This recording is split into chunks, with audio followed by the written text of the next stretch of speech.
Hi everyone, welcome to our podcast, The Best Possible Me, where we look at relationship dilemmas, try to open different viewpoints and perspectives in hopes that if everyone does this, we all become the best possible me. My name is Cindy. And my name is Ella. Welcome to our new episode. This one is episode 15. And it's called, Is Our 10-Year Relationship Over or Not? Okay, sounds like a very realistic story. We're going to hear this episode. Yep. Would you like to start reading? Sure. Chen, 38, female, married for 10 years and has 2 wonderful children. She says, my relationship with my husband, Ben, who's 40, in the last 4 years has slowly worsened. Initially, I cried, talked, and begged for him to notice. During these 4 years, there were some difficult situations where he told me things that were harsh and made a mark in my brain that I can't forget. I have changed jobs, tried very much to appease, but nothing worked. At the end of the day, I find myself alone while he's in front of his computer. I feel like a used body for his pleasure when he hardly tries to do what I enjoy or pleasure me. In the last half year, I feel like it is actually over. I don't have any strength to try or even argue and am just complacent with the situation. I no longer long for him. I just feel that a divide between us is so big that there is no way to fill the gap. I love him as a person and as a dad, but as a partner, he is unreliable and self-absorbed. I can't stand him touching me, I can't be intimate with him, and I suffer from his body odor. There is no physical violence or financial abuse. Ben is not open to going to counseling. He's saying that the problem is with me and not with him, so I should go for myself. So I have been going. The counselor thinks that there might be long-term emotional abuse, but I'm not sure. I have distanced myself from him, and he feels it, but isn't doing anything about it. He says he loves me and what we have between us. I'm debating if to divorce him, but I'm afraid I might regret it in the long run. What should I do?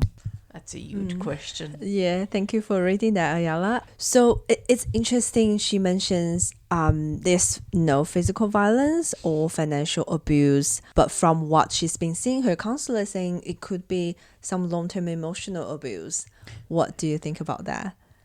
Well, I think that the best person to be able to pinpoint if it is emotional abuse or not is actually her.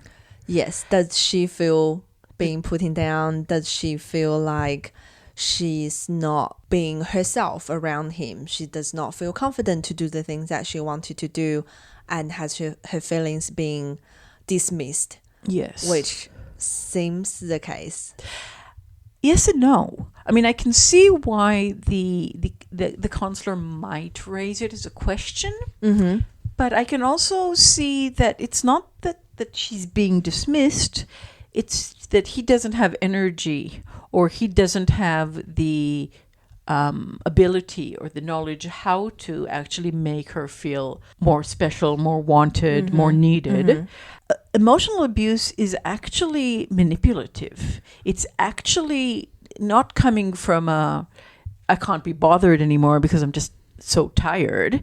It's coming from I'll put her down so that actually I'll be able to control her. Right, is being controlled to achieve something that he wanted. Yes. And I think that there's a fine line there, but I think that you really need to, before it's very easy to accuse, but there's a very fine line between what is emotional abuse and what is actually real emotional abuse. And yes, he said some harsh things, but did she also say harsh things? When he says harsh things, is it to put her down? Or is it because that's how he feels and they have an honest relationship where they actually tell each other how they feel?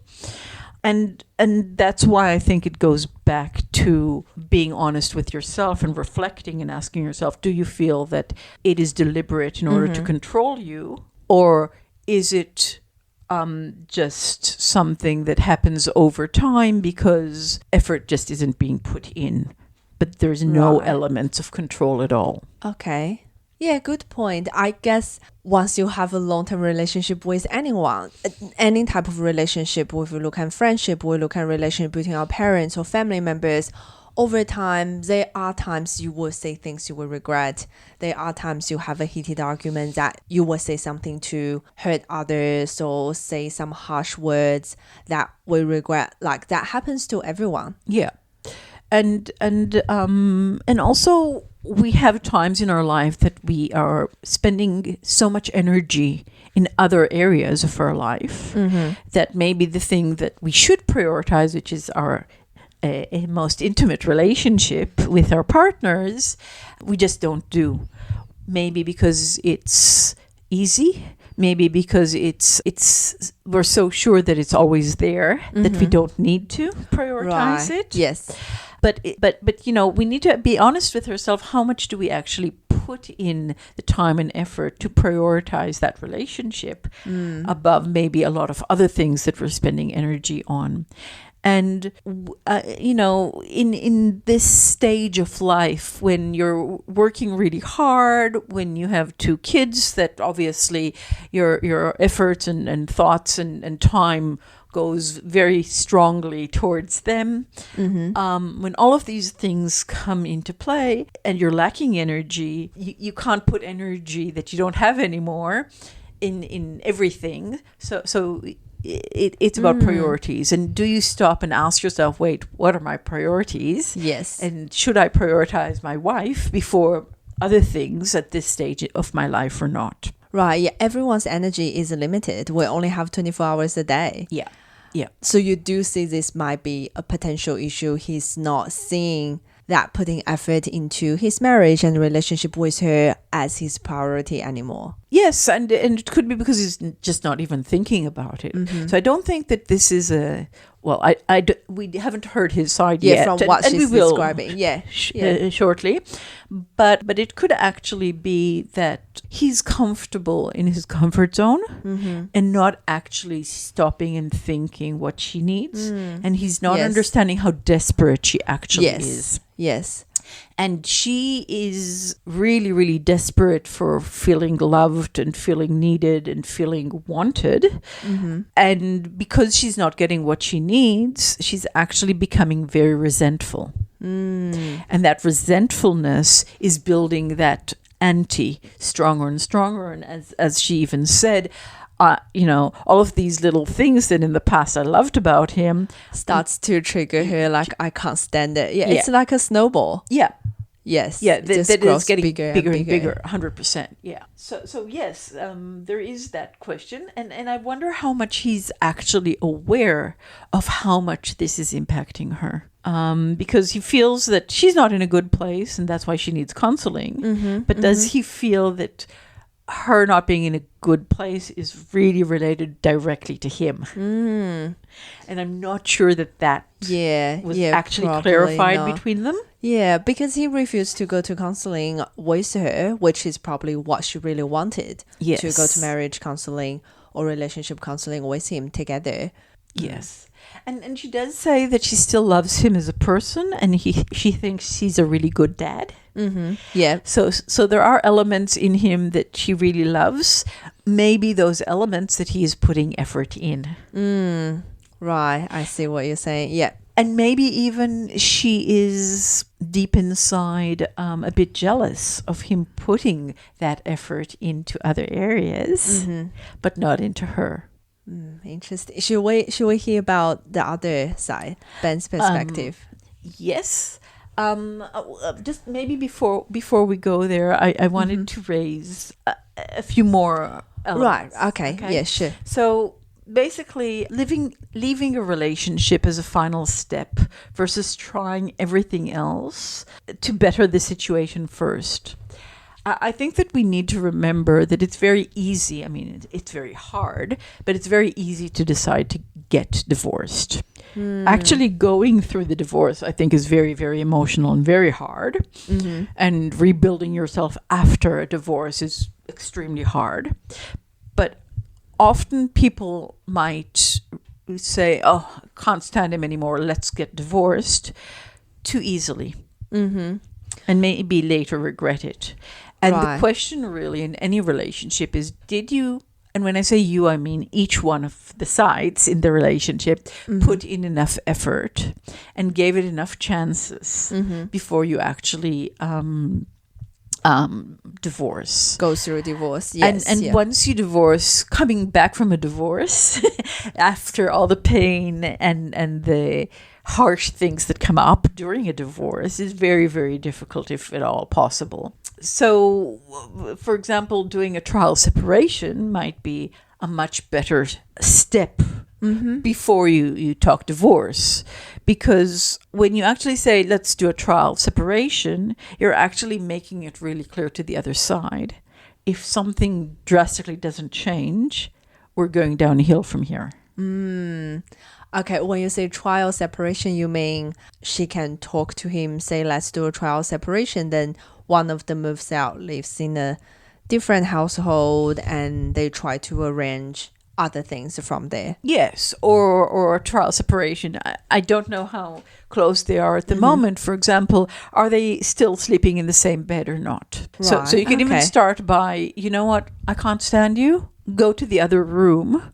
You know, I don't want us to sleep in the same room. I'll move to the other room. You move to the other room. Let's change this type of relationship from husband and wife to roommates. To co-parenting, And yeah, to co-parenting, only co-parenting. Yeah. I mean, separation has many different stages in it as well. Things don't have to be black and white. There's a lot of gray in between. Yeah. But making a change to the routine is actually putting a lot of alarm bells in of, are we going downhill to the level that we eventually will get divorced? Or are we putting alarm bells and both needing to realize that if we are wanting this to be better rather than to become worse, we actually need to put a lot of time and effort in here. So going back to being in two separate rooms or two separate houses, whatever they feel more comfortable. Yeah. And maybe going out on a date every once in a while to recling that relationship. Or, find other ways to possibly To reconnect. reconnect and, Right. and see that being alone is maybe sadder than being together, or all those things. And I think that it's really important for both sides to go through this and realize, is this really the final thing we want to do before we get divorced? One more thing that I do like is, it looks like they had an open communication about the issues at first. And she didn't necessarily like what he said or how he said it, because she kind of said that he said a lot of hurtful things that she can't stop thinking about. Right. Yes.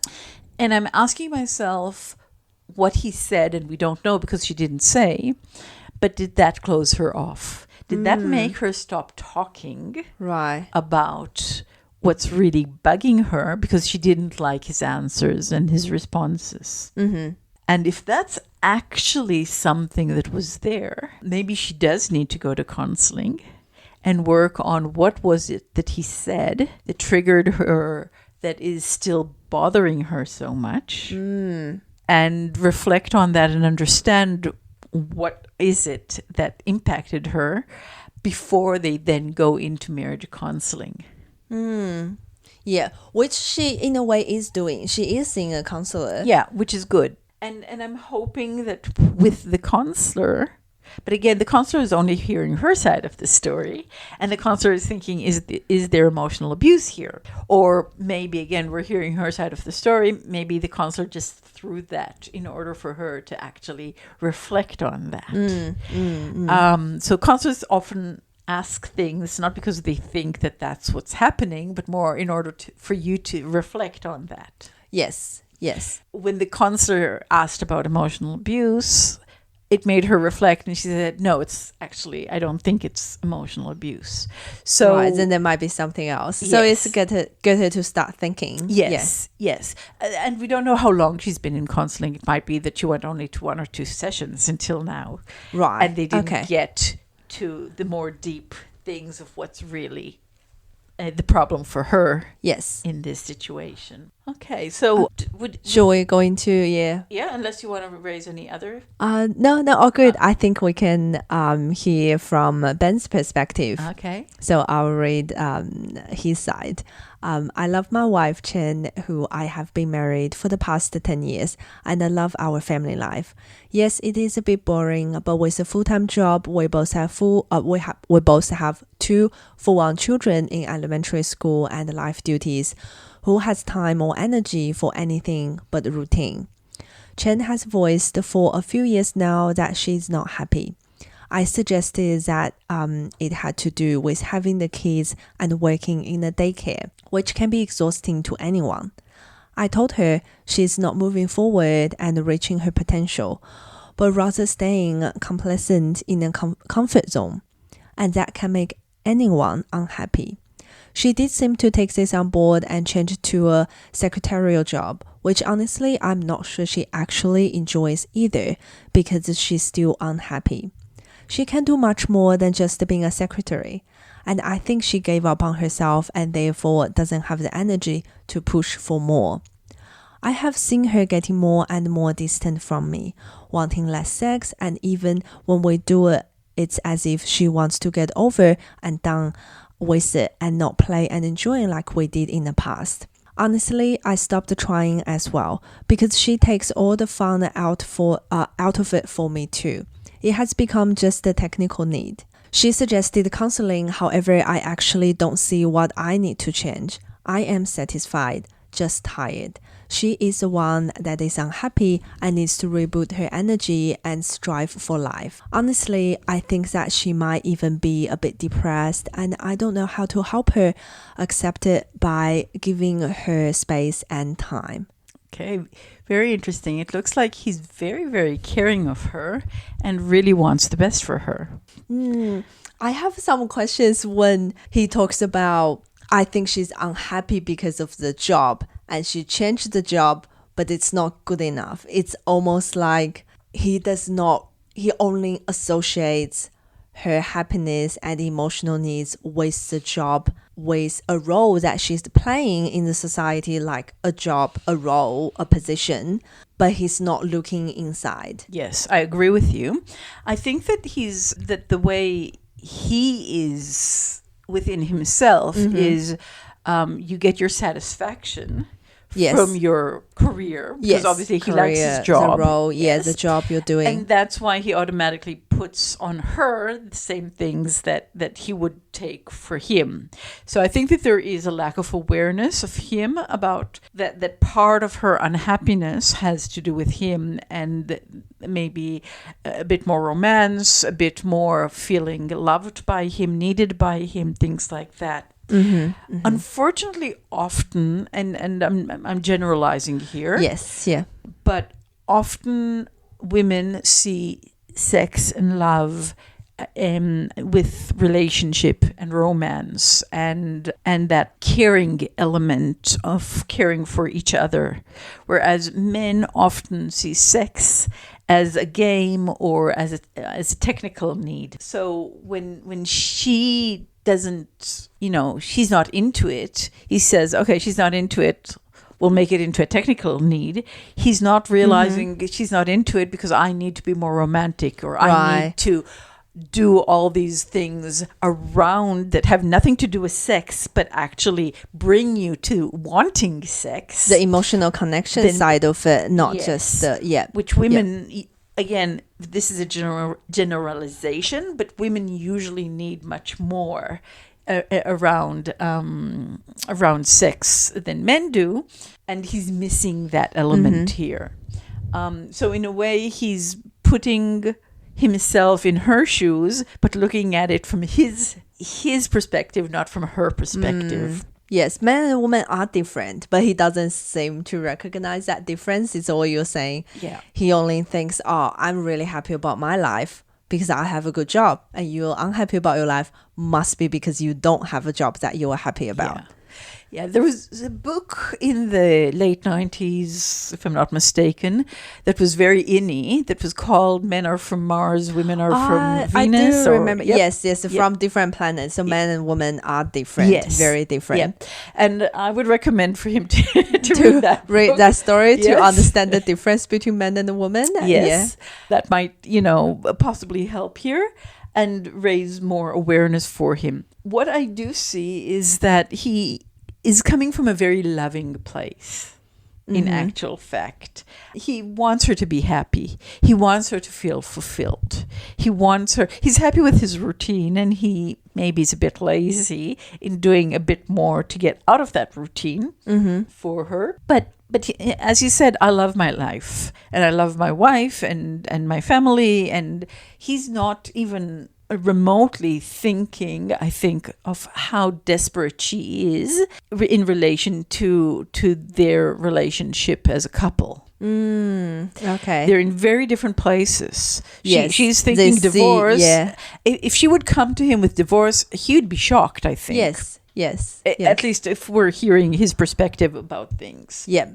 Which brings back how important it is to start slow and not go automatically into divorce, but maybe much before that say, hey, I can't stand you.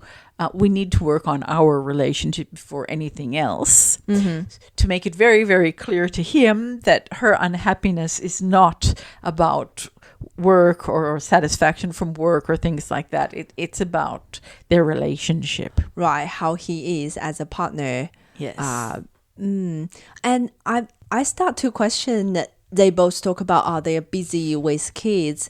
They don't have time to do other stuff. But if she's literally thinking about divorce, then they need to put time aside to spend time just with each other. Of course. Yes, they're busy. They have 2 kids under 10 years old. They are primary school age, elementary school age. They might need lots of attention and energy from the parents. But if it has this big impact on her, what can they do? Can they hire people to look after the kids one afternoon on the weekend? They will have to spend their money so they can focus on working on their marriage. And does that mean she needs to dial back on working from full-time to 4 days a week, 3 days a week, and spending the 2 other days when the kids are in school doing something that she actually enjoys, doing some self-care? Is she isolated in her situation? We all know women, I'm making a big assumption here as well, women enjoys more in a social setting, hanging out and sharing, debriefing with their girlfriends other than men. I see men catching up and hanging out with each other. The topics they talk about are not related to their personal lives, but when girls hang out with their girlfriends, they get that emotional needs and support from each other. Does Chen in this story is getting that in her personal life? Yep. Very good points. And another thing that comes out is how much really is it your responsibility to assist your partner to be in a better place? And my personal feelings about this is it is your responsibility. Yes. It's not Yes. only your responsibility, Yes. it's also their responsibility. Yeah. But in a way, he's kind of saying, well, it's her responsibility to do something Yeah, to and- make her happy. yes, He's yes. not actually realizing Acknowledging that. that yeah. he also has some responsibility here. Yeah, because they're in a marriage. They're in this life together. Yeah. So he also needs to prioritize in his life ways of making her happier. Yes, definitely. I do notice in her story, she writes, at the end of the day, she find him sitting in front of a computer. So it doesn't feel like there's much communication when kids go to bed. Do they have their own routine of watching something they both enjoy? Do they go do something else? Like, there are things you can do. Yep. It's just because you're comfortable, you love your life, doesn't mean you have to start putting effort into it. Yep. Doesn't mean you can sit in front of your computer doing things. And is it better to explain to your wife, this is why I need to do this now? Am I doing work? Am I hanging out with my friends? Is this my way of self-care? Rather than her seeing you sitting in front of a computer, could be very much a big sign about you were ignoring your wife. Your wife is not being loved, not being valued, being ignored, and In her eyes, yes. in her eyes. Yeah. Yeah, but in his eyes, he's like, well, I love my life. Everything's working fine. I just need to do this. Yes. She will understand. Yeah. And I think that saying of even when you have kids, it's really important to continue having at least once a fortnight a Like date. a date night, Yeah. and then having family members or hire a nanny to look after your kids is very for- important. Yeah, 100%. Another thing that he says here, which kind of strikes a chord, is he says he thinks that he needs to give her space and time rather than actually trying to help her deal with the honest issues. Is that in a way an easy way out for him? It is. It's a little bit of a lazy way. I'm just gonna give her time and space. She will figure it out. But what she's thinking is divorce. Yeah. If you give her more space and time, she will be asking for a divorce. And you're not really showing her support. No, it is in a way very dismissive. Yeah. Yeah. And I, again, is it emotional abuse? I don't think so, because I don't think it's coming from control. I think it's coming from him actually not being aware of her needs and of what really is going on with her. Or he's choosing to be behaving the way that he is, which is comfortable and easy. He does not want to change because the change is hard. Is hard. You have to put in more effort, either money or time. Something's gonna give. Yeah, but again, if it would be deliberate that he's doing that because it's easy, I think that when we would have heard his version, we would have heard much more, oh, she's constantly complaining, oh, she's constantly this, oh, and he's not. He's not saying that. He seems very tender, loving in the way he approaches her situation. And that's why I feel that actually if you talk to him directly, you will see that he's just not getting it. It's not deliberate because it's easier, but rather... Okay, you think it's more like awareness. Yeah, I actually think that there's a lack of awareness on his part. Well, then someone needs to tell him, obviously yes. not her. That's why it's important for them to go, if they can go to counseling together, then a third person can be giving him that perspective. But 100%. right now, no one is telling him. No. And it could be that the only thing that will wake him up is if she says, I think we need to separate. Because then he'll all of a sudden realize, oh my God, she's so miserable. Maybe it is because of her job, but she's so miserable that she's actually thinking of leaving me. Yeah. So if I don't do something, I'm going to lose this relationship that I like. Then they can do counseling And together. then he'll be happy for counseling. Yes, possibly. Yeah. And one last thing that I think is really important to talk about is really stages in married relationship. We need to remember that in a marriage, marriage, yes, there are ups and downs. And whose responsibility is it to be happy or to become happier? Well, it's both sides, and both sides need to constantly work on it. Has she actually tried to go out with friends, take vacations? Yeah, and you talked about that a bit. What's her self-care plan? Yes, what is she doing to try and be happier rather than automatically pinpoint everything on him? Yes. But it's also, so it's not only up to him, but it is also not only up to her. So it's a two-way street. And yes, we need to be aware of the fact that there are ups and downs, and it's okay that we're in a down stage. It doesn't mean that we have to separate, but we do need to do things to bring it back up again. Yeah, definitely. It takes acknowledgement and awareness from both sides. Yes. Now, seems like we're lacking a bit of awareness from his side. Yes. Okay. So thank you very much, Cindy. Thank you, Ayala. I think we had a very good discussion, and I hope people out there, if you're going through similar situations, you can gain some insight from our conversation. And again, I would like to advocate to how important it is to have friends, to have other things going on in your life, to have things that you enjoy to do, and it's never too late to discover what's that for you. Yes. And if you do have any comments on any of our episodes, don't hesitate to comment. We would love to hear and respond. Yes, definitely. Okay, that brings us to the end of this episode. We will see you in the next one. Thank you. Bye. Thank you. Bye. If you also have a relationship dilemma that you are struggling with and you would like us to bring it up here anonymously, you can email us on bestpossibleme.podcast@gmail.com. You can also find the email address in our podcast bio. Don't forget to like and follow our podcast so you get the notification of each new episode. See you next week.